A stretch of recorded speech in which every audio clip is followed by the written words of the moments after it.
Hello student, আজকে আমরা দেখব এমএস ওয়ার্ড। আমরা এমএস ওয়ার্ড শিখবো আজকে। এমএস ওয়ার্ড ওপেন করব কিভাবে? প্রথমে আমরা যাব সার্চ বারে, এখানে লিখব ওয়ার্ড, WORD। ওয়ার্ড লিখলেই এখানে দিয়ে দিল ওয়ার্ড 2016। এখানে 2016 ভার্সন রয়েছে, তাই ওপেন করব। এখানে যাব ব্ল্যাঙ্ক ডকুমেন্ট, এই যে অপশানটা ক্লিক করব। এটা খুলে গেল এমএস ওয়ার্ড। ঠিক আছে, এর মধ্যে দেখো অনেকগুলো অপশান রয়েছে। প্রথমেই আমরা দেখব কি অপশান রয়েছে, ফাইল, তারপরে হোম, তারপরে ইনসার্ট, তারপর ডিজাইন, তারপর লেআউট, তারপরে রয়েছে রেফারেন্স, তারপরে রয়েছে মেন লিঙ্ক, তারপরে রিভিউ, তারপরে ভিউ, তারপরে হেল্প। ঠিক আছে, এইগুলোর মধ্যে আমরা আজকে কাজ করব হোম ট্যাবের ওপর। এই হোম ট্যাবের ওপর কি রয়েছে, ক্লিপবোর্ড, ফন্ট, প্যারাগ্রাফ, স্টাইল। আজকে আমরা হোম ট্যাবের ক্লিপবোর্ডের এইটুকু আমরা দেখব। ঠিক আছে, ক্লিপবোর্ডের মধ্যে কি কি রয়েছে, কাট, কপি, ফরম্যাট, প্রিন্টার, তারপরে হচ্ছে পেস্ট।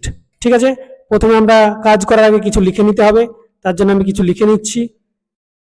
দেখো আমি একটু লিখে নিলাম, এটাকে আমি এবার সিলেক্ট করব। সিলেক্ট করার পর এখানে আমি যাব কপি, কপি করার পর আমি এখানে যদি পেস্ট করি, পেস্ট হয়ে যাবে।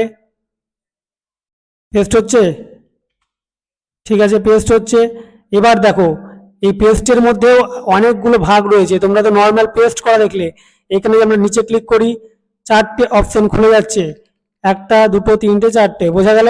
চারটে অপশন খুলছে। এই চারটে অপশনের কাজ কি কি আমরা প্রথমে জেনে নিই।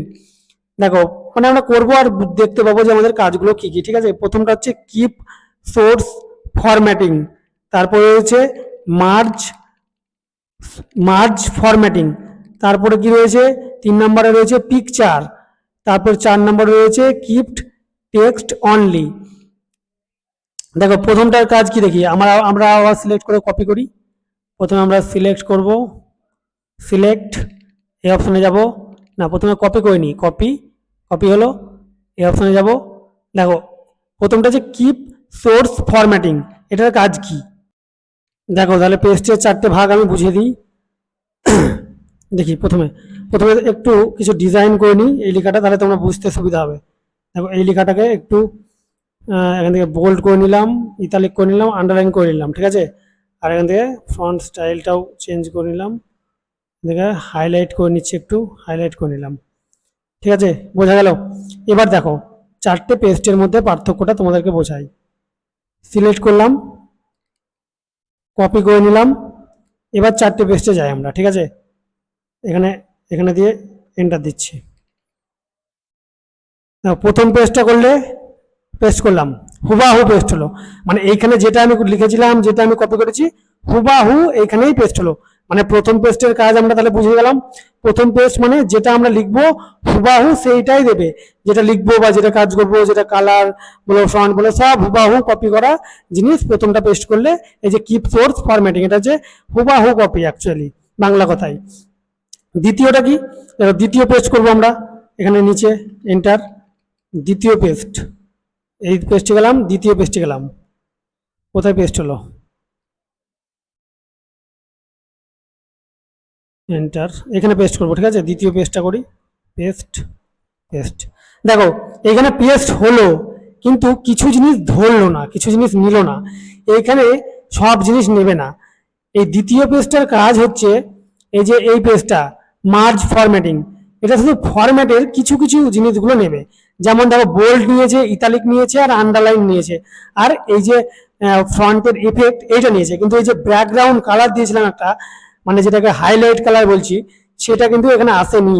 তাহলে দ্বিতীয় কাজটা বুঝতে পারলে, দ্বিতীয় এই যে মার্জ ফরম্যাটিং এর কাজ হচ্ছে এ সব কিছু নেবে না, কিছু কিছু জিনিস এর মানে সিলেক্ট করা রয়েছে, সেগুলোই ও শুধু পেস্ট করতে পারবে। বেশ, এটা হলো। তৃতীয় পেজটা যাব, তার জন্য আবার এখানে গিয়ে এন্টার, তৃতীয় পেস্ট দেখি। 3 নম্বর পেজটে কি রয়েছে, 3 নম্বরে রয়েছে পিকচার।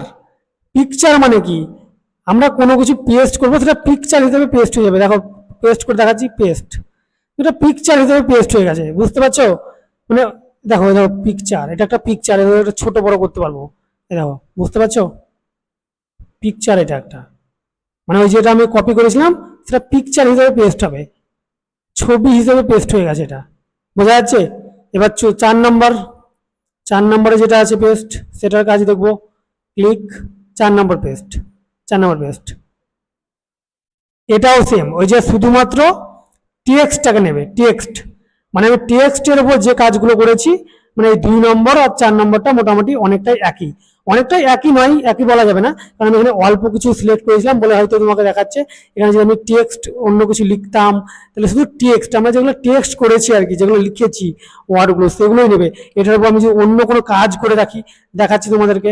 এখান থেকে আমি এটা সিলেক্ট করলাম, সিলেক্ট করার পর এখানে দিলাম কালার, দিলাম এখানে কালার দিলাম একটা, দেখো এটার ফন্টের কালার চেঞ্জ করেছি প্লাস হাইলাইট করেছি। এবার আমি এটা কপি করে 4 নম্বরটা দেখাচ্ছি। এই কপি করলাম, কপি 4 নম্বর পেজটা করব আমরা এখানে, এন্টার, পেস্ট করব 4 নম্বর, এটা কিপ টেক্সট অনলি। দেখো টেক্সট অনলি হচ্ছে, দেখো কালার কিন্তু চেঞ্জ হয়নি, আমাদের মেন যেটা লেখাটা ছিল সেই কালারটাই আসবে, আর অন্য কোনো কালার আসবে না 4 নম্বর করলে। আমি যতই চেঞ্জ করি, আমার যেটা মেন যেটা কপি করেছিলাম সেটাকেই নেবে, মানে ওটার উপর যে কালার চেঞ্জ করলাম তারপর কপি করলাম সেটা নেবে না, মানে অরিজিনাল যেটা কালার ছিল সেটাই নেবে। আমি যদি প্রথমে ব্ল্যাকে লিখি, প্রথমে ব্ল্যাকে যদি লিখি ব্ল্যাক,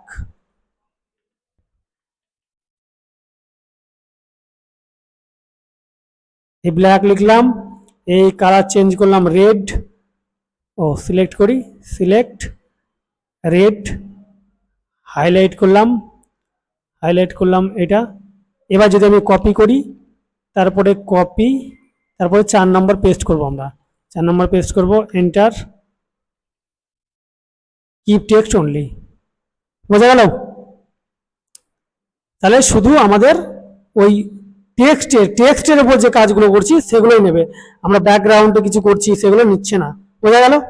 তাহলে এটার কাজ তোমাদের 4টে পেস্টের মধ্যে আমি সম্পর্কটা বুঝিয়ে দিলাম, আর কপিটা দেখালাম। কাটটাও তোমরা জানো, কাটটা একবার দেখিয়ে দিই। সিলেক্ট করার পর আমি যদি কাট করি, তাহলে সেটা কপি হয়ে যাবে, কিন্তু সেটা উড়ে যাচ্ছে, দেখো এখানে উড়ে চলে যাচ্ছে।